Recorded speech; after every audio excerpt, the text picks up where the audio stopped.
Thanks so much for joining me today. Today I have a fun watercolor card to share with you featuring some of Neat Tangled's fun stamp sets and also one of their brand new die sets. So here I've got all of these supplies that I'm going to be using today for my card. Our stamp set that we're going to be using for the main focal point is the Sailmate stamp set. We're going to be using that cute sailboat and some of the other smaller images. I've also got the Journaling Alphas die set that just came out this past May. And I've also got this fun birthday stamp set. It's called Happiest Birthday.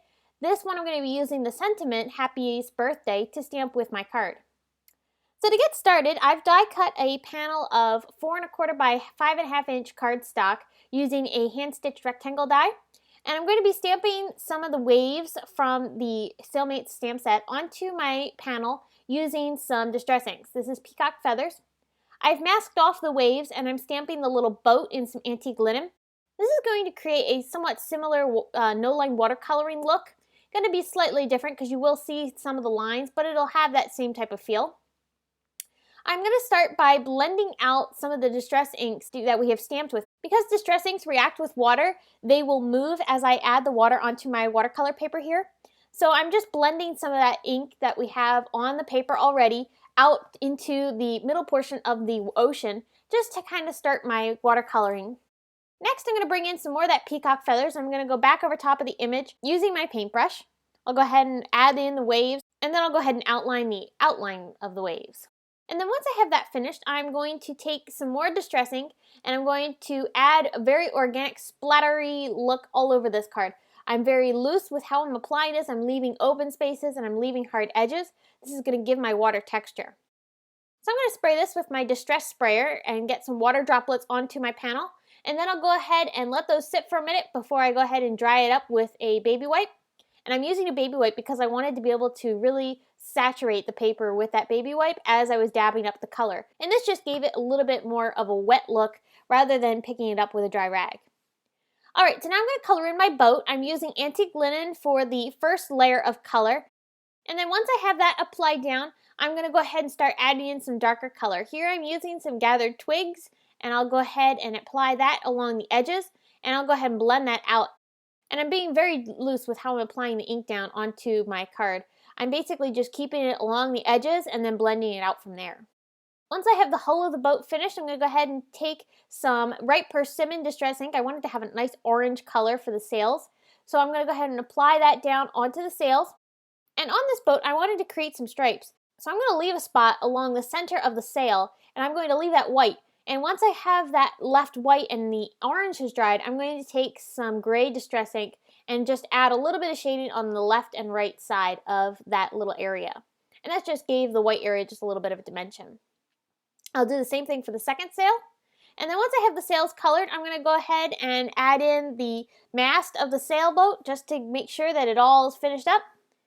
And then I'm going to go ahead and work on my background. Now here I'm using some scattered straw distress ink, and I'm just going to dab this on very loose and very free-formed. This is very easy to replicate, and I love the artistic feel of this card when you add in the watercoloring in very loose and free-formed methods. I'll go ahead and let that dry and add a second layer using that same scattered straw distress ink. I'm letting brush strokes make marks on the paper and really just let this be very organic.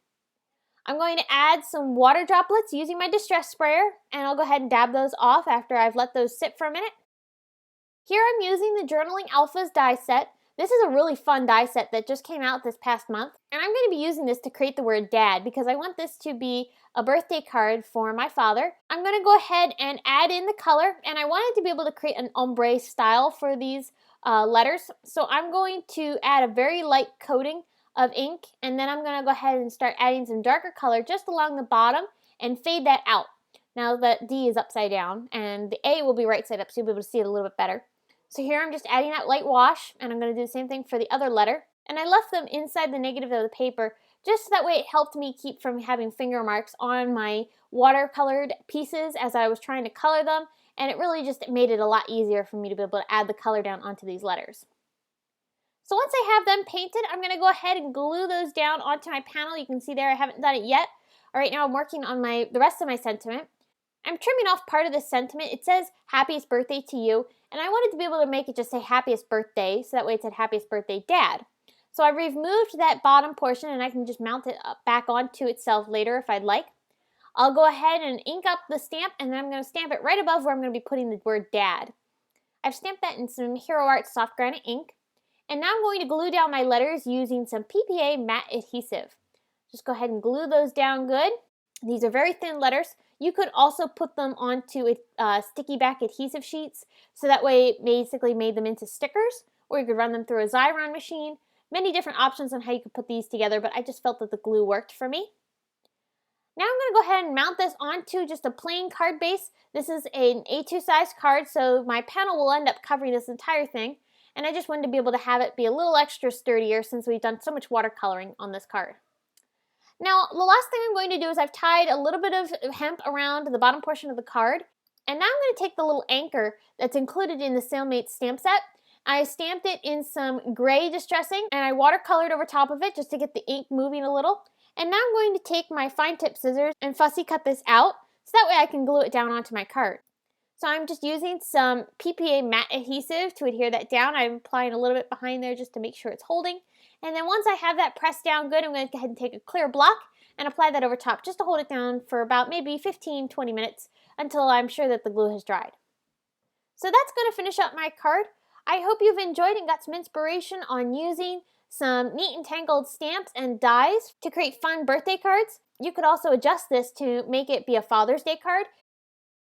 So be sure to head on over to the Neat and Tangled blog where you get more information on this card, including still pictures and products used. And if you enjoyed this video, here's another one you might like featuring Neat and Tangled products. Thanks so much for watching. Be sure to give this video a thumbs up, subscribe to this YouTube channel, and thanks so much for watching. We'll see you again soon.